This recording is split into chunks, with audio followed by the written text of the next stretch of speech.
बहुत बहुत स्वागत है दोस्तों आपका आज के इस मार्केट एनालिसिस के वीडियो में। चलिए दोस्तों देखते हैं क्या रहा आज का डेटा और कल किधर जा सकता है बाजार। तो स्टार्ट करेंगे रिटेल क्लाइंट से जो कि आज मिक्स्ड पोजीशन लेकर के गए, मिक्स टू बुलिश।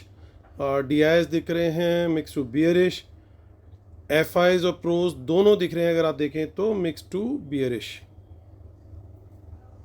तो चलिए अब ये सब निफ्टी, बैंक निफ्टी, फिर Nifty mid cap Nifty mix है। नंबर ऑफ लॉट्स दिए हुए हैं यानी नंबर ऑफ कॉन्ट्रैक्ट्स। अभी हमने जो देखा वो आज का बाय सेल था पार्टिसिपेंट वाइज, यानी रिटेल क्लाइंट्स, डीआईएस, एफआईएस और फिर प्रोज किसने क्या क्या बाय किया। अब उसी को हमने रीसेट करके रखा हुआ है यहाँ पे इंस्ट्रूमेंट वाइज, यानी पहले index future, index call, index put और stock futures and so on. तो ये वही आज के बाय सेल का डेटा वाला कॉलम है। ये था एक दिन पहले की ओवरऑल पोजीशन, इसमें आज का बाय सेल ऐड कर देंगे तो आज ओवरऑल क्या पोजीशन कैरी फॉरवर्ड हुई है कल तक वो इस कॉलम में दिखेगा। तो स्टार्ट करेंगे इंडेक्स फ्यूचर से। Retail client, domestic institution, foreign institution, pros यानी प्रोप्राइटरी अकाउंट। तो फोकस करेंगे आज के बाय सेल पे। कोई ज़्यादा चेंज नहीं है, मेन चेंजेस हैं एफ के थोड़े शॉर्ट और प्रोज के थोड़े लॉन्ग। तो लगभग कल जैसी ही पोजीशन है, only this is the change. तो यानी 82,000 लॉट्स लॉन्ग में बैठे हैं रिटेल क्लाइंट्स, 19,000 लॉट्स लॉन्ग में बैठे हैं डीआईएस, एफआईज हो गए हैं 1,32,000 लॉट शॉर्ट और 30,000 लॉट्स लॉन्ग में बैठे हैं प्रोज। इंडेक्स कॉल का डेटा देखें तो यहाँ पे भी कोई ज़्यादा चेंज नहीं दिखाई दे रहा। 16,000 लॉट की बाइंग करी रिटेलर्स ने, उनका ओवरऑल डेटा हो गया 12,000 लॉट लॉन्ग, क्योंकि कल थे वो सेल में बैठे हुए। और एफआईज और प्रोज दोनों सेलिंग करके हैं। 14,000 लॉट्स की सेलिंग एफआईज की है, उनके 1,36,000 लॉट ओवरऑल लॉन्ग में है। 1,400 लॉट प्रोज के सेल आए हैं आज, उनके अब हो गए हैं 1,49,000 लॉट शॉर्ट में। और देखते हैं इंडेक्स पुट का डेटा। तो इंडेक्स पुट में भी आप देख सकते हो कि रिटेलर्स ने पुट सेल करी है वंस अगेन। 4,38,000 लॉट उनके ओवरऑल शॉर्ट में हैं, यानी वो बाजार को बुलिश देख रहे हैं। लेकिन जबकि ये लोग सेल करके गए, बाकी तीनों प्लेयर्स इंडेक्स पुट बाय करके गए, माफ़ कीजिएगा। तो 3,600 लॉट पुट बाय किया डीआईएस ने, उनके हो गए 84,000 पुट लॉन्ग। डीआईएस को देखें तो उन्होंने 3,99,000 लॉट उनके पुट लॉन्ग पहुंच गए और 18,000 लॉट की बाइंग के बाद इनके शॉर्ट्स घट के रह गए प्रोज के 45,000 लॉट्स।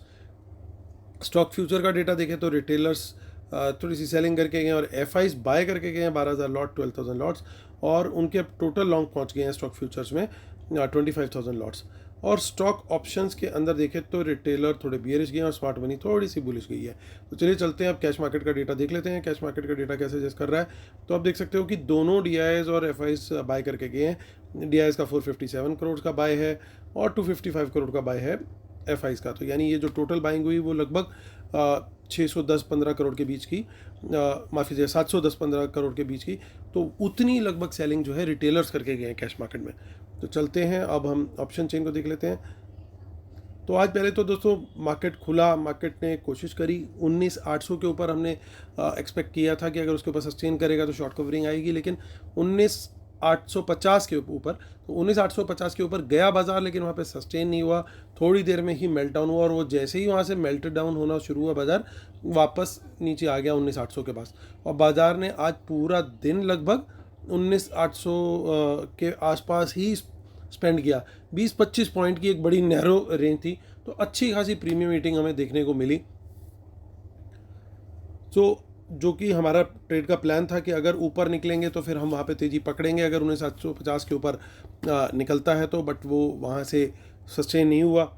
तो इस वजह से बाज़ार ने जो है क्लोजिंग वहाँ पे 19,800 के आसपास दी।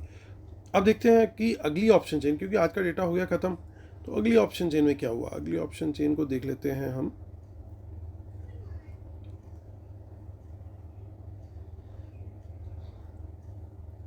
सो वंस अगेन दोस्तों आप 19,800 के ऊपर ले सकते हैं वापस ट्रेड, लेकिन आज का जो हाई बना है वहाँ तक का टारगेट रहेगा, उसको क्रॉस करेगा और सिर्फ 5 मिनट भी सस्टेन कर गया अगर कल, सिर्फ 5 मिनट, तो कंफर्मेशन के लिए कल सिर्फ 5 मिनट ही काफ़ी है। तो वहाँ पे हम क्वांटिटी बढ़ा के बाइंग कर सकते हैं और वहाँ पे फिर टारगेट बड़ा मिल सकता है हमारे को देखने को। Even we can reach till 20,000 also, even that is possible. लेकिन उसके लिए पहला माइलस्टोन है क्या, पहला स्टेप है 19,800 के ऊपर सस्टेन करें। सेकेंड पॉइंट, आज का जो हाई है जो कि 19,850 के थोड़ा ऊपर ही था, तो वो 860 के आसपास, उसको टच करे, उसको क्रॉस करे, 5 मिनट की एक कैंडल बने, उसका हाई ब्रेक हो, वहाँ पे हम दोबारा एंट्री ले सकते हैं। अगला प्रॉफिट बुकिंग का स्टेज हो सकता है हमारा 19,900 पे, हम पार्शियल प्रॉफिट बुकिंग कर सकते हैं, क्योंकि यहाँ पे एक थोड़ी सी एक छोटी रेजिस्टेंस तो जरूर प्रोवाइड करने की कोशिश करेंगे, क्योंकि अभी भी कॉल राइटिंग ख़त्म नहीं हुई है प्रोस की, उनकी कॉल राइटिंग काफ़ी है। सो अगर 19,900 के ऊपर सस्टेन करती है एक 15 मिनट की कैंडल, तो उसके हाई ब्रेक पे फिर हम दोबारा बाय कर सकते हैं 20,000 के टारगेट के लिए। तो हमारा ये ट्रेड प्लान रहेगा लॉन्ग साइड के लिए। शॉर्ट के लिए देखें तो काफ़ी सारी इन द मनी में पुट्स दिखाई दे रही हैं। तो अगर बाजार सस्टेन करेगा 19,800 के नीचे, तो हमारे को एक वहाँ पे डिप देखने को मिल सकता है, और इवन 19,700 तक हम आ सकते हैं।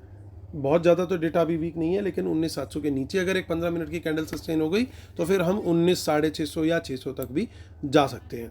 तो सेम स्ट्रेटजी हम 19,700 के नीचे 15 मिनट कैंडल के लो ब्रेक के ऊपर हम लोग वहाँ पे शॉर्ट का ट्रेड भी देख सकते हैं। तो चलते हैं अब आगे हम बैंक निफ्टी की तरफ। तो बैंक निफ्टी की जो ऑप्शन चेन है वो अब एक्सपायरी है, वो माफ़ कीजिएगा, वो 30 नवंबर की है। तो अब दोनों एक्सपायरी सेम डे पे होती हैं मंथली एक्सपायरी में, निफ्टी भी और बैंक निफ्टी भी। सो अब देखिए यहाँ पे मेक और ब्रेक लेवल बन चुका है हमारा 43,600। यहाँ पे काफ़ी बड़ी ओवरऑल ओपन इंटरेस्ट है। हालांकि सबसे ज़्यादा बड़ा तो 43,500 है, यानी यहाँ से कोई बाउंस मिले तो भी हम बाय करने का सोच सकते हैं।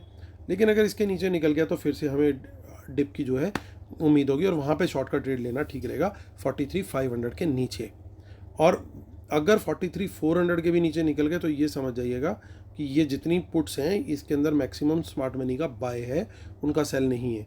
लेकिन अगर हम 43,600 के ऊपर सस्टेन करते रहते हैं, इसका मतलब ये पुट इन्होंने सेल करी है और ये प्रीमियम खाने के मोड से सेल करी है। आगे देख लेते हैं हम फिर निफ्टी की ऑप्शन चेन, जिसकी एक्सपायरी होगी अब 28 नवंबर की, जो कि होगा ट्यूसडे। अब दोस्तों मंडे की छुट्टी है, गुरु नानक जयंती है, आई थिंक गुरु पर्व है, और उसके चलते छुट्टी है एनएससी की। तो हमारी जो एक्सपायरी थी मिड कैप निफ्टी की, कल भी मैंने बताया था, वो प्रीपोन होके कल यानी फ्राइडे की हो गई है। और फिन निफ्टी की एज यूजुअल ट्यूसडे को होती है, तो मंडे की छुट्टी के बाद ट्यूसडे को इसकी एक्सपायरी कंटिन्यू रहेगी फिन निफ्टी की। तो यहाँ पे बड़ा इंटरेस्टिंग देखने को मिल रहा है कि 587 के आसपास का क्लोज है, लेकिन रेजिस्टेंसेस ठीक ठाक बिल्ड हो रखी है, यानी 600 के ऊपर हमें बाय तो करना है, लेकिन हर 50 पॉइंट के ऊपर ठीक ठाक रेजिस्टेंस अब बिल्ड हो गई है। और देखिए सपोर्ट उसके मुकाबले काफ़ी अच्छी है 19,600 के नीचे। अगर यानी इसके नीचे निकले तो फिर हमें शॉर्ट करने से भी नहीं हिचकना है, क्योंकि फिर उसके बाद हमारे को हाईवे दिखाई दे रहा है एटलीस्ट 19,400 तक। 19,400 पे जा कर के ठीक ठाक एक पुट सेलिंग हुई है आज, उससे पहले नहीं हुई है। मे भी ये हो सकता है कि ये जिन्होंने यहाँ सेल किया उन्होंने हेज करने के लिए बाय करी हो, इस वजह से चेंज इन वाई इतनी दूर जाके बढ़ा है, वो भी पॉसिबिलिटी हो सकती है। वो क्या करते हैं कि 54 रुपीज़ या 55 में मान लीजिएगा बेची, 10 रुपये की पुट खरीद ली, तो उनका रिस्क जो है वो 200 पॉइंट का रह गया। यानी किसी भी इवेंट में फ्री फॉल आता है तो उनके पास 19,400 की पुट तो है ही, और तो फिर उनका मैक्सिमम लॉस जो है वो होने से बच जाएगा, और उनको मार्जिन भी ज़्यादा मिलता है। तो ये होती है कवर्ड राइटिंग, और यही सजेस्ट करता हूँ मैं, अगर कोई भी रिटेलर करते हैं तो कवर करके अपनी पोजीशन को करें, इसमें हमेशा आपका रिस्क जो है कवर्ड रहता है। तो यहाँ पे भी कुछ पुट्स इन द मनी में दिखाई दे रही हैं। तो अगर बाज़ार सस्टेन करता है 19,500 के नीचे, तो समझ जाइएगा ये पुट इनकी बाय में थी, तो फिर हम वहाँ पे उसके नीचे और शॉर्ट करने की भी सोच सकते हैं, क्योंकि फिर एक फ्री फॉल टाइप की सिचुएशन वहाँ पे बनती हुई दिखाई दे सकती है। हालांकि 19,500 एक अच्छा सपोर्ट का लेवल बनना चाहिए, बट अगर इसके नीचे एक 15 मिनट की कैंडल बनी तो डेफिनेटली वहाँ पे हम और शॉर्ट का ट्रेड ले सकते हैं। तो चलिए अब डिस्क्लेमर रूल्स देख लेते हैं, जिसके अंदर अपने सेटअप को कम्प्लीटली मानते हैं। और हमारी जो वेबिनार है दोस्तों इसी संडे को है, तो जो लोग एनरोल हो रहे हैं उनको हमारे लाइव ट्रेड्स और एनालिसिस मिलेंगे अगले 2 महीने तक, वेबिनार से अगले 2 महीने तक। तो एनरोल करने के लिए इसी वीडियो के डिस्क्रिप्शन में डिटेल दी हुई है, और जो हमारा फ्री टेलीग्राम चैनल है उसका लिंक भी जो है इसी वीडियो के डिस्क्रिप्शन में दे रखा है। आप जस्ट उसे क्लिक करेंगे तो आप ज्वाइन कर सकते हैं। तो चलिए आज देखते हैं क्या डेटा दिखा रहा है। तो 5200 लॉट की सेलिंग आई है, कुछ शॉर्ट्स भी ऐड किए हैं, ओवरऑल तो शॉर्ट में बैठे ही हैं, तो यहाँ पे बियरिश दिखाई दे रहा है। कॉल का डेटा देखें तो कुछ ज़्यादा डेटा आज क्रिएट हुआ नहीं है। तो वंस अगेन मुझे ऐसा लग रहा है ये डेटा देख करके कि कल फिर बाज़ार थोड़ा टाइम स्पेंड करेगा नई पोजीशन क्रिएट करने के लिए, अनलेस कि कुछ डाउ के फ्यूचर्स, कुछ शायद डाउ भी आज क्लोज है, तो डाउ के फ्यूचर्स कुछ एक्स्ट्राऑर्डिनरीली ऊपर निकल गए, या एशियन मार्केट्स कुछ ज़्यादा ही पॉजिटिव मॉर्निंग में दिखे या बहुत ज़्यादा नेगेटिव दिखे, तभी एक ट्रेंड पकड़ने में ट्रेंड होता हुआ दिख रहा है एटलीस्ट फर्स्ट हाफ में, क्योंकि यहाँ पे एक साइडवेज टाइप का हिसाब लग रहा है।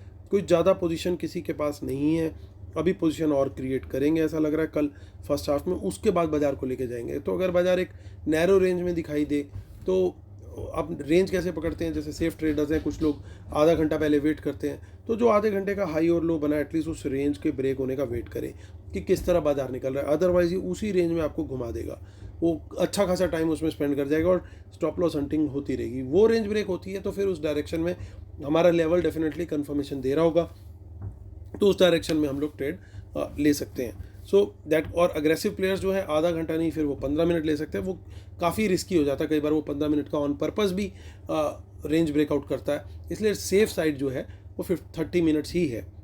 कुछ लोग तो इवन 1 आवर की रेंज ब्रेक को भी यूज़ करते हैं, जब भी उनको लगता है कि आज बाज़ार पहले साइडवेज रहेगा और बाद में ब्रेकआउट या ब्रेकडाउन देगा, तो वो उस रेंज को यूज़ करते हैं। तो कल का कुछ सेटअप उस तरह का बनता हुआ लग रहा है। पोजीशंस अभी ज़्यादा नहीं है, देखिए आज काफ़ी सारी अनवाइंडिंग हुई है निफ्टी में, ऐसा लग रहा है काफ़ी पोजीशंस थी, तो काफ़ी जगह चारों तरफ अनवाइंडिंग ही है, क्लोज हुई हैं सारी पोजीशंस। तो ये सारी पोजीशंस, अब ये कल दोबारा से पोजीशंस बिल्ड होंगी, उसके बाद बाज़ार जाएगा। लेकिन अगर प्राइमा फेसी देखना है कि डेटा ओवरऑल किस तरह का है, तो डेटा के अंदर 60-40 मैं कहूँगा बियरिश है। रीज़न उसका ये है कि पुट राइटिंग इनकी काफ़ी है, इनके पास पुट बाइंग काफ़ी सारी है, शॉर्ट्स यहाँ पे है ही ऑलरेडी, कॉल कोई ज़्यादा है नहीं, और प्रोज कॉल बेच के बैठे हैं। सबसे बड़ा मेजर इशू ये है, ये अपसाइड कैप करके रखता है जब कॉल बेच करके बैठे होते हैं pros, that is the major issue.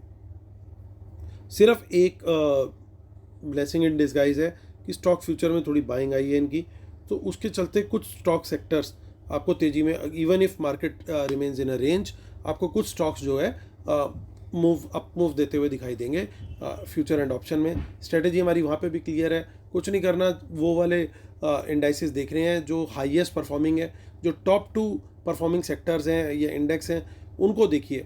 Sectoral indices होते हैं जो NSE की वेबसाइट पे आपको मिल जाएंगे, उनको देखें आप, वहाँ पे आपको दिखाई दे जाएगा जो टॉप परफॉर्मर है, उनमें से जो उन सेक्टर में जो टॉप परफॉर्मर स्टॉक है उनको हाई ब्रेक पे आप वहाँ पे एंट्री ले सकते हैं या प्राइस एक्शन पे बाय कर सकते हैं। वहाँ पे आपको तेज़ी ज़रूर दिखाई देनी चाहिए, तो मेरी वो स्ट्रेटेजी रहती है स्टॉक बाय करने की। तो ये दोस्तों हमारा व्यू है बाजार को लेकर के। उम्मीद करता हूँ आपको पसंद आया होगा video. Please like share subscribe का बटन जरूर दबाइएगा। कल फिर आपसे मुलाकात होती है, तब तक के लिए टेक केयर, बाय बाय।